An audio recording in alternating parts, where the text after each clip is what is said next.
Friends, நேற்று பார்த்தீங்கன்னா நான் ஒரு ஸ்டாக் ஒன்று வாங்கி வச்சுருந்தேன். சென்சஸில் எக்ஸ்பிரி ஆக போகுதுன்ட்டு. பார்த்தீங்கன்னா ஈவினிங் முடியும் போது பார்த்தீங்கன்னா ரூ. 350 மைனஸில் இருந்துச்சு. இன்றைக்கி எக்ஸ்பிரி ஆனதுனால நான் வெயிட் பண்ணி வச்சுருந்தேன். இன்றைக்கி காலைல 9 மணிக்கு முழிச்சு பார்த்தேன். அப்போ பார்த்தீங்கன்னா ஒரு ரூ. 350 மைனஸில் இருந்தது, ஒரு ரூ. 50 ப்ளஸில் இருந்துச்சு. அப்புறமேட்டுக்கு 9:30 மணிக்கு நான் ஸ்கூலுக்கு தம்பியெல்லாம் விட்டுட்டு வந்து பார்க்கும்போது எனக்கே ஷாக் ஆகிடுச்சிங்க. ரூ. 5000 ப்ளஸில் போயிட்டுருந்துச்சி. ரொம்ப ஹாப்பி ஆகிடுச்சி பார்த்த உடனேயே. அப்புறம் பார்த்தா கொஞ்சம் குறைஞ்சி சரி 6000 வரைக்கும் வரும் அப்படின்னு வெயிட் பண்ணி பார்த்துட்டு இருந்தேன். பார்த்திங்கன்னா 5200, 5300 அப்படி போயிட்டே இருந்துச்சு. திக்குன்னு இருந்துச்சு. என்ன பண்ணலான்னு யோசிச்சுட்டே இருந்தேன். வெயிட் பண்ணலாமா நான் பார்த்தேன். பார்த்தீங்கன்னா குறைஞ்சிருமோன்னு தோணுச்சு. செக் பண்ணி பார்த்ததில் மேலே ஏறுற மாதிரி இருந்துச்சு.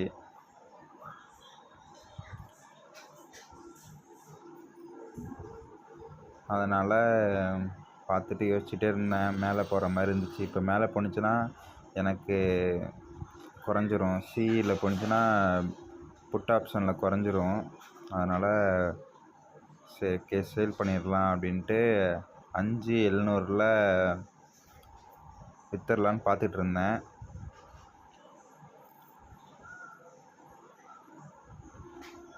இந்த க்ரோ ஆப்பில் இதாங்க பெஸ்ட்டு.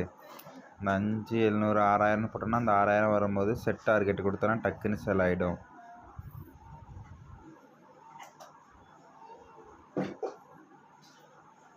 $6000 கொடுத்தான், 6000 தொடாதுன்னு நினச்சிட்டு அப்புறம் 5700 கொடுத்தேன். டக்குன்னு தொட்டுடுச்சு. ஓகே கொடுத்தேன். அமௌண்ட்டு வந்துடுச்சுங்க. 5878 கிடச்சிருக்குங்க. இன்னொன்று வாங்கினேன், அதுவும் புட் ஆப்ஷனில் தான் வாங்கினேன். ஆனால் அது என்னன்னு தெரில, கம்மியாகவே போயிடுச்சு. அதனால் அதை அப்போவே சேல் பண்ணிட்டேன். 350 மைனஸில். இது ஒரு 6000 கிடச்சி. ஓகேன்னு ட்ரேடு முடிச்சாச்சுங்க. 5878